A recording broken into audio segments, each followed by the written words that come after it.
Hey guys, Subsim here. Um, I hope you noticed that I look a little bit different today. I'm not sitting down with a laptop in my lap right now. It kind of defeats the purpose of a laptop, but whatever. Um, I wanted to take time to go through everything that we've talked about so far with communication, logic, and rhetoric, and simply as a focal point, I wanted to use myself as an illustration for what it is that I'm saying. So, what have we talked about so far? We've talked about communication as being verbal and nonverbal, right? And then we've also talked about rhetoric as having three elements to it: pathos, ethos, and logos. Pathos being an emotional connection. Ethos being a credibility connection between the speaker and the audience, the communicator and the audience. And logos being facts or statements which are not in fact logic, but are used as the building blocks for how you make logic work. And what I stated before was that the effective communicator is able to communicate and flow from one side to the other, right? He's able to go and speak in logic. He's able to speak rhetorically. He's able to build an audience following. He's able to make people believe him and accept him, even if they cannot yet accept what it is that he said. So, for example, like I said, I finally got a change up today. I'm hoping I'll be able to change this again at some point and make it better. But for right now, this, I hope you agree, is a better setup than what I had. The camera's not shaking. It's going to be sitting in one spot. The only thing moving is me, which means that you can tell more about my movement, right? If the camera's not moving, if I'm the only one that's moving, then you're more likely to be able to tell specific nonverbal communications that I make with my body through body language. You're more likely to not be as distracted by the camera shaking all over the place, because you can pay more attention to what I'm saying. Now, I'm not saying in any way that you need to listen to me more, for example, than someone else. What I am saying is that I think it's a little bit ironic and interesting that today, when I'm finally sealing the point about rhetoric, logic, communication, when I'm finally sealing the deal on that particular introduction before I start on the, frankly, the political agenda that is what it is that I want to speak about, when I'm finally able to set that up, you get to see a better version of what it was that I was trying to do in the first 3 videos of the communication series, as well as the other 2 videos that I did on COVID-19. So, let's move on. What have I done? I've put myself into a position where you can hear better sound quality, right? That communicates a couple of things. It communicates that I'm trying to make the video better than it was before.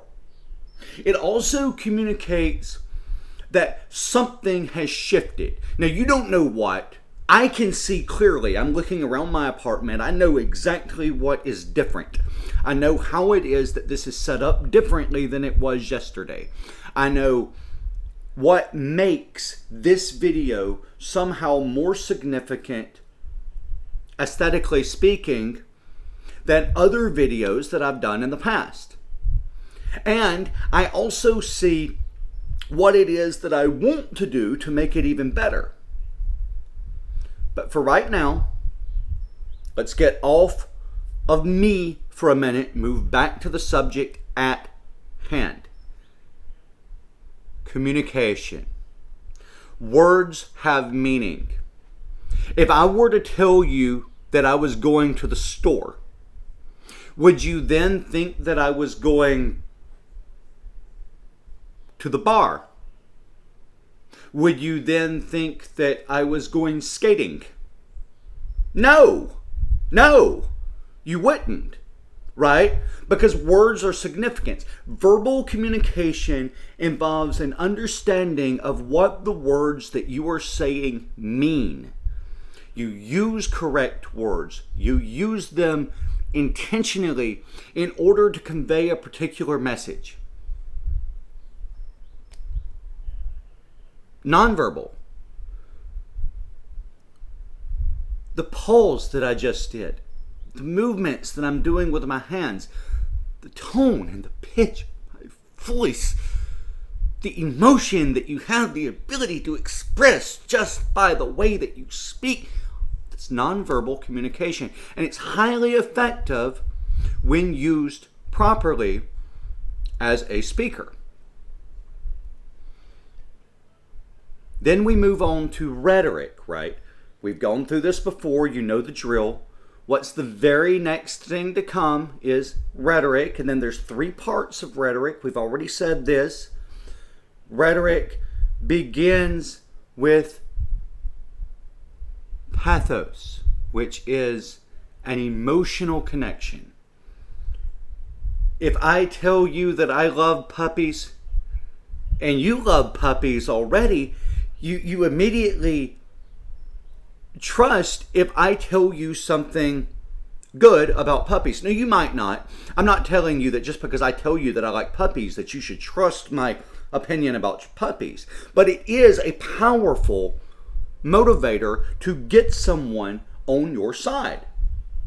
Remember yesterday when we was talking, unless I deleted that video, I went through a few of them. I can't remember which one I kept and which one I didn't. But if you do, if I did say this on YouTube, you may remember yesterday, yes, we can. Yes, we can. And then Trump turns around and says, make America great again.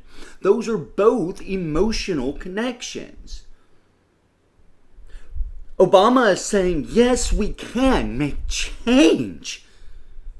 And Trump is saying, make America great again. Obviously, making a reference to America not being what he perceived it should be prior to him being in office. Emotional connections are important.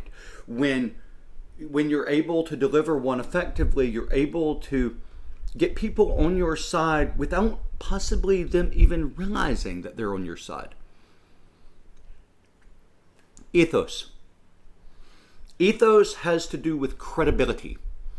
And I used the example of the lady who works for the CDC, right? Just the fact that she stands up and says, I work for the CDC, I am speaking on behalf of the Center for Disease Control. The fact that she says those words immediately gives her credibility with anyone who might trust the CDC.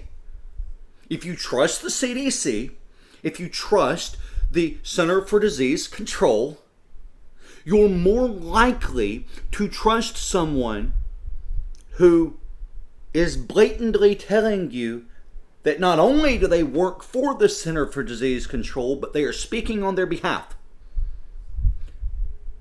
They immediately have credibility. Facts. It is a fact that I like black coffee. I mentioned that yesterday too, right? I said that I like black coffee. And so I also went through what it means, about personal facts. I am the only person that has the authority to speak on me, right? You can't say whether I like black coffee or lemonade or sweet tea or unsweetened tea or decaffeinated coffee or water. I can speak for me because I'm me. And so because I'm me, I can declare whatever it is that I want to declare about myself. And you can believe I'm a liar, that's fine. But you can't actually impose and say, no, that's not true. Now, you can point to my actions. Again, I say I like black coffee, but then I turn right around and I sprinkle milk in it, right? So if I sprinkle milk in my coffee, then it stands to reason that there's something in between me liking black coffee and me not drinking black coffee. Now, as the case may be, that's not the way it is with me. I actually drink black coffee because not only do I like it that way, but it's actually beneficial for me too. But if for some reason I needed dairy in my diet,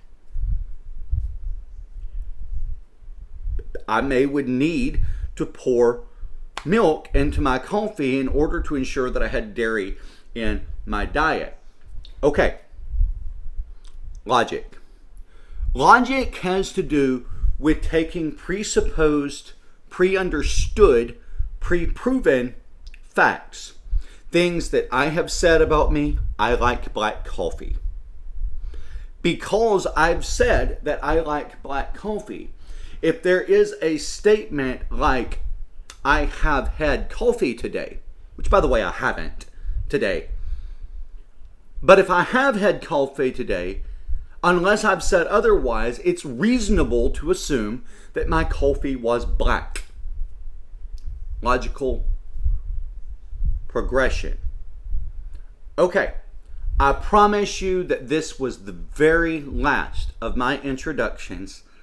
I promise. This is the last one. Before I move on to the meat, the core of what it is that I want to talk about, which is communication in politics in the time of COVID-19 and what's going on currently in our world. So, go back, do a refresher if you would like to. Tonight or tomorrow, sometime soon, I don't know exactly when, I'm going to come back and I'm going to begin working in politics on my next video in the series. Please click that subscribe button, hit that like button, comment to me, let me know what you do or don't like, because if you don't communicate with me, I can't communicate with you. If you would, go down there and click more down next to the video name. I've got a PayPal account right now because I haven't got a job. This is my only form of income. I've had a few people that were very generous and I really do appreciate that. But I need every little bit of help that I can get because I am broke and I'm trying my best to do what I know the best, which is what we're talking about now. I love you guys. Thank you for joining me. Please come back and see me next time. I absolutely promise you that the next video that I do will have to do with the subject at hand. Thank you so much.